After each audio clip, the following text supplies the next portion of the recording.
ఏటా ఆగస్టు 15న భారత స్వాతంత్ర దినోత్సవం నిర్వహించుకుంటాం. 1947 ఆగస్టు 15న బ్రిటిష్ దాస్య శృంఖలాల నుంచి మన దేశానికి స్వాతంత్రం సిద్ధించింది. నేడు మనం స్వేచ్ఛ వాయువులను పీల్చుకుంటున్నామంటే దాని వెనుక ఎందరో మహానుభావుల పోరాటం, త్యాగం ఉంది. బ్రిటిష్ బానిసత్వం నుంచి స్వేచ్ఛ, స్వయం పాలన కోసం దాదాపు 200 ఏళ్ళు జరిగిన అనేక ఉద్యమాల అన్నిటినీ కలిపి భారత స్వాతంత్రోద్యమంగా పేర్కొంటారు. అనేక సాయుధ పోరాటాలు, అహింసాయుత పద్ధతిలో జరిగిన ఉద్యమాలు స్వాతంత్ర సంగ్రామంలో భాగాలే. భారత ఉపఖండంలోని బ్రిటిష్ ఇతర వలస పాలకులు పాలనను అంతమొందించడానికి వివిధ సిద్ధాంతాలను అనుసరించి అనేక రాజకీయ పక్షాలు ఉద్యమించాయి. 16వ శతాబ్దంలో పోర్చుగీస్ ఆక్రమణలకు వ్యతిరేకంగా అల్బుక్కర్ రాణి చేసిన పోరాటాలను 17వ శతాబ్దం మధ్యలో బెంగాల్లో ఈస్ట్ ఇండియా కంపెనీకి వ్యతిరేకంగా జరిగిన సాయుధ పోరాటాలు ఆ విదేశీ పాలనను వ్యతిరేకిస్తూ వేసిన మొదటి అడుగులుగా చెప్పవచ్చు. అయితే మొదటి సంఘటిత సాయుధ పోరాటం బెంగాల్లో ప్రారంభమై తరువాత రాజకీయ పోరాటంగా పరిణామం చెంది భారత జాతీయ కాంగ్రెస్గా ఆవిర్భవించింది. కాంగ్రెస్లో అతివాదులై లాలా లజపతి రాయ్, బాలా గంగాధర్ తిలక్, బిపిన్ చంద్రపాల్, లాల్ బాల్ పాల్గా పిలుస్తుంటాం. అయితే విదేశీ వస్తు బహిష్కరణ, సమ్మె, స్వలాభన మొదలైన పద్ధతులు అవలంబిస్తే అరవింద్ ఘోష్ లాంటి వారు తీవ్రవాద మార్గాలను అవలంబించారు. అంటే మొదటి దశలో సాయుధ విప్లవ పోరాటాలు ముందుకు వచ్చాయి. మొదటి ప్రపంచ యుద్ధ సమయంలో జర్మనీ, అమెరికాలోని భారత నేతలు ప్రారంభించిన గద్దర్ పార్టీ సహకారంతో జరిగిన సంఘటిత భారత సిపాయిల తిరుగుబాటు జాతీయోద్యమంలో కీలక మలుపు అని చెప్పుకోవచ్చు. అయితే ఈ సిపాయిల తిరుగుబాటు భారతదేశ స్వాతంత్ర ఉద్యమం పేరు వినగానే ముందుగా గుర్తొచ్చేది 1857 తిరుగుబాటు.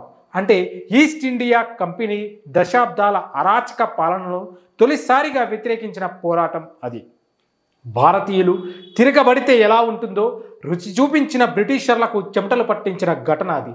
భారత సైనికులకు సరికొత్త ఎన్ఫీల్డ్ రైఫిల్స్ అందించి బ్రిటిషర్లు వాటి క్యాటరైజ్ పేపర్ను ఆవు, పంది కొవ్వు పూయించారనే ఊహాగానాలు వ్యాపించాయి.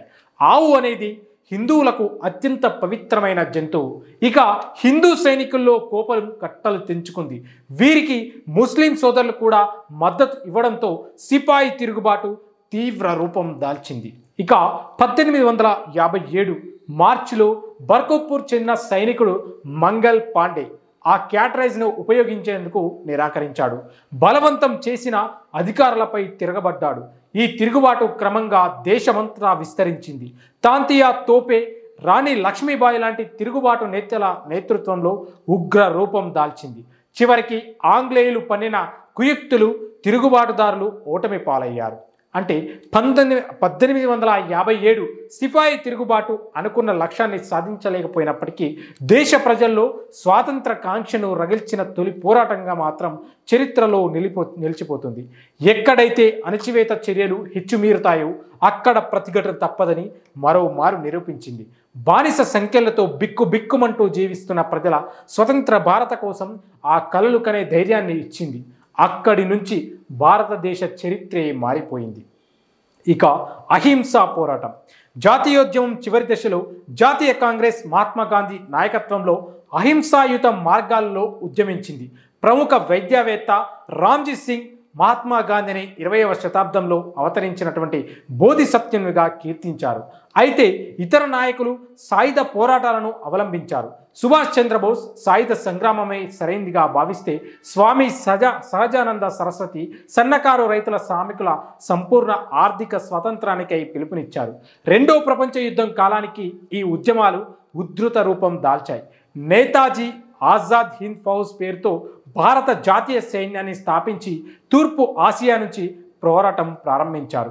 ఇక భారత జాతీయ కాంగ్రెస్ క్విట్ ఇండియా ఉద్యమానికి పిలుపునిచ్చింది. ఒక్క తాటిపై నడిపించిన గాంధీ నాయకత్వం, గోపాలకృష్ణ గోఖలే పిలుపుతో గాంధీజీ 1915లో దక్షిణాఫ్రికా నుంచి భారత్ తిరిగి వచ్చారు. మిగతా స్వాతంత్రోద్యమ నాయకులతో కలిసి బ్రిటిషర్లు భారత్ వెళ్ళేంత వరకు, అంటే భారత్ని వదిలి వెళ్ళేంత వరకు పోరాటం చేశారు. భారత స్వతంత్ర పోరాటం గాంధీజీ నాయకత్వంలో మేలి మలుపు తిరిగింది. దేశాన్ని ఒక్క తాటిపై నడిపింది. శాసనోల్లంఘన, ఉప్పు సత్యాగ్రహం, క్విట్ ఇండియా ఉద్యమాలు ప్రజల్లో త్యాగాన్ని రచించి దేశభక్తిని పెంచాయి. భారతీయుల పోరాటాలకు తోడు రెండో ప్రపంచ యుద్ధం పరిణామాలు బ్రిటిషర్లను ఉక్కిరి బిక్కిరి చేశాయి. స్వాతంత్రం ఇవ్వక తప్పని పరిస్థితులను కల్పించాయి. ఈ దశలో వివిధ ఉద్యమాలు, తిరుగుబాట్లు నిర్వహించిన నాయకులు, క్రిప్స్ రాయబారం, నేతాజీ పోరాటం, రాష్ట్రాల్లో ఎన్నికలు, కాంగ్రెస్ విజయం, పాకిస్తాన్ వేర్పాటువాదానికి దారితీసిన పరిస్థితులు, స్వాతంత్ర ప్రకటన, దేశీయ సంస్థానాల విలీనమైన తీరు లాంటివి అత్యంత ముఖ్యమైనవి. అయితే ఇక్కడ మహిళా పాత్ర అజరామరం. అంటే 1857లో మొదలైన మహా తిరుగుబాటు నుంచి 1947లో స్వాతంత్రం సిద్ధించే వరకు లక్షలాది మంది స్వాతంత్ర సమరయోధులుగా తమ జీవితాలను పోరాటానికి అంకితం చేశారు. పసిపాపలు, పండు ముసలులే కాదు, లింగభేదం లేకుండా ప్రతి ఒక్కరూ భుజం భుజం కలిపి స్వతంత్రకాంక్ష నెరవేర్చేందుకు పోరాడారు. ఈ పోరులో పురుషులకు సహకారం ఆదర్శప్రాయమైనప్పటికీ నాటి సమాజ మూస పద్ధతులను బద్దలు కొట్టి మరీ ధైర్యంగా ఉద్యమించినటువంటి మహిళామణులు చరిత్ర అజరామరం. కొందరు ఆయుధాలను ముందడుగా సామాగ్రిగా విరుచుకుపడితే ఇంకొందరు తమ ప్రసంగాలలో విప్లవాగ్నిని రగిలించారు.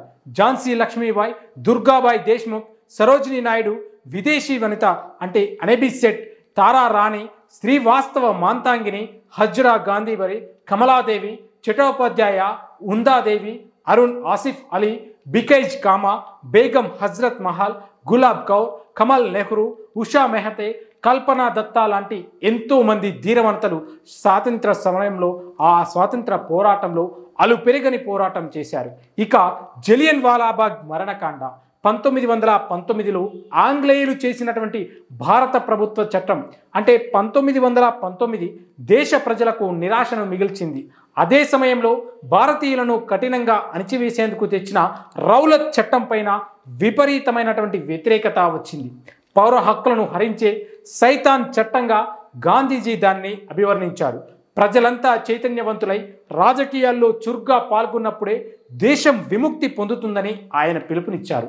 దాంతో దేశవ్యాప్తంగా ఏప్రిల్ 6న రౌలత్ చట్టానికి వ్యతిరేకంగా సత్యాగ్రహం జరిగింది. హర్తాల్, సమ్మెలు ఉధృతంగా సాగాయి. హిందూ ముస్లిం ఐక్యత హరడిల్లింది. విదేశీ పాలన పట్ల ప్రజల్లో విముఖత వ్యక్తమైంది. ప్రజా ఉద్యమాలను అణచివేసేందుకు ప్రభుత్వం కర్కశంగా వ్యవహరించింది. ఇక ప్రజలపై దమనకాండకు దిగింది. పంజాబ్ ప్రాంతం కల్లోలంగా మారింది.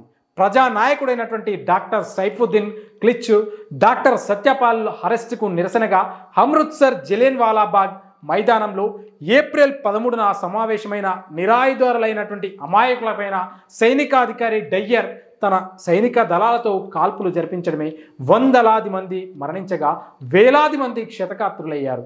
ఈ దారుణంలో దేశవ్యాప్తంగా భయానక వాతావరణం ఏర్పడింది. నాగరికులం అనేటువంటి ప్రకటించుకున్నటువంటి బ్రిటిష్ సామ్రాజ్యవాదులు వికృత హింసా ధోరణి ప్రపంచానికి బహిర్గతమైంది. ఇక భారతీయ రచయితలు, మేధావులు, మానవతావాదులు ప్రభుత్వం ఇచ్చిన గౌరవ బిరుదులను, హోదాలను త్యాగం చేసి సామాన్య ప్రజలకు సంఘీభావంగా ప్రకటించారు. ఆ తీవ్ర నిరసనలు తలగ్గిన ప్రభుత్వం విచారణ కోసం హంటర్ కమిషన్ని నియమించింది. అది నామమాత్రంగా పనిచేసిన డయ్యర్ను ఆరోపణల నుంచి విముక్తుని చేసింది. కాంగ్రెస్ నియమించిన గాంధీ, మోతీలాల్ నెహ్రూ, చిత్తరంజన్ దాస్, జయంకర్ అబ్బాస్, క్యాబిల్ జైల్తో కూడినటువంటి విచారణ సంఘం కూడా సాక్ష్యాధారాలను పరిశీలించి హింసాకాండకు డయ్యర్ పూర్తి బాధ్యుడని తేల్చింది. పంజాబ్ మరణకాండ దేశ ప్రజల హృదయాలను తీవ్రంగా గాయపరిచింది. ఇక ఖిలాఫత్ ఉద్యమం. భారతదేశంలోని ముస్లింలు టర్కీ దేశాధినేత సుల్తాన్ను తమ మత గురువును గౌరవిస్తారు. కానీ మొదటి ప్రపంచ యుద్ధంలో టర్కీ, జర్మనీ పక్షాన చేరి మిత్ర రాజ్యాలైనటువంటి బ్రిటన్, ఫ్రాన్స్, అమెరికాలకు వ్యతిరేకంగా పోరాడి ఓడింది. మిత్ర రాజ్యాలు టర్కీ సామ్రాజ్యాన్ని విచ్ఛిన్నం చేయడమే కాకుండా ఖలీఫా పదవి రద్దు చేయడానికి నిశ్చయించారు. ఈ పరిస్థితుల్లో టర్కీ సామ్రాజ్యవాదాన్ని, ఖలీఫా వైభవాన్ని భంగం కలిగించవద్దని బ్రిటిష్ ప్రభుత్వానికి భారతీయ ముస్లింలు పలుమార్లు విజ్ఞప్తి చేసినా ఫలితం లేకుండా పోయింది. దీంతో మౌలానా మహ్మద్ అలీ షాకత్ అలీ సోదరుల నాయకత్వంలో ఖిలాఫత్ కమిటీ ఏర్పడింది. హకీం అఫ్జల్ ఖాన్, అస్రత్ మహనీ, మౌలానా ఆజాద్ లాంటి వారు ఈ కమిటీలో సభ్యులు. ఖలీఫా స్థానాన్ని భంగపరిస్తే దేశవ్యాప్తంగా ఉద్యమించాలని కమిటీ నిర్ణయించింది. 1920లో మిత్ర రాజ్యాలైనటువంటి టర్కీపై విధించిన షరతుల్లో ఖలీఫా పదవి పునరుద్ధరణ ప్రస్తావన లేదు. దాంతో మన దేశంలోని ముస్లింలు ఖిలాఫత్ ఉద్యమానికి సిద్ధమయ్యారు. ఇక సహాయ నిరాకరణ ఉద్యమం 1920 మే 28న బొంబాయిలో జరిగినటువంటి సమావేశంలో గాంధీజీ సూచనతో సహాయ నిరాకరణ ఉద్యమం తీర్మానాన్ని ఖిలాఫత్ కమిటీ ఆమోదించింది. జూన్ మొదటి వారంలో అలహాబాద్లో జరిగిన హిందూ ముస్లిం సమావేశంలో ఆ పోరాటానికి హిందువులు సహకారాన్ని కోరుతూ కమిటీ విజ్ఞప్తి చేసింది. అయితే హిందూ ముస్లింలను ఏకం చేయడానికి ఖిలాఫత్ ఉద్యమం ఒక సువర్ణ అవకాశమని గాంధీజీ ఇతర కాంగ్రెస్ నాయకులు భావించారు. 1920 జూన్లో అలహాబాద్లో జరిగిన అఖిలపక్ష సమావేశంలో ఖిలాఫత్ సహాయ నిరాకరణ ఉద్యమం జరపాలని నిర్ణయించి ఇందుకు సారథ్యం వహించాలని గాంధీజీని కోరారు. ఆ ఉద్యమం 1920 ఆగస్టులో ప్రారంభమైంది. 1920 సెప్టెంబర్లో కలకత్తాలో లాలా లజపత్ రాయ్ నేతృత్వంలోని కాంగ్రెస్ ప్రత్యేక సమావేశంలో స్వరాజ్య సాధనకు సహాయ నిరాకరణ ఉద్యమం చేయాలని నిర్ణయించారు. అదే ఏడాది డిసెంబర్లో సి విజయ రాఘవాచారి అధ్యక్షతన నాగపూర్ వార్షిక సమావేశంలో కాంగ్రెస్ ఆ నిర్ణయాన్ని ఆమోదించింది. ఇక క్విట్ ఇండియా ఉద్యమం 1942 ఆగస్టు 8న ముంబైలోని గోవాలియా టేంక్ మైదానంలో లక్షలాది మంది చేరారు. స్వాతంత్ర కాంక్షతో ఉన్న భారతీయులతో ఆ మైదానం నిండిపోయింది.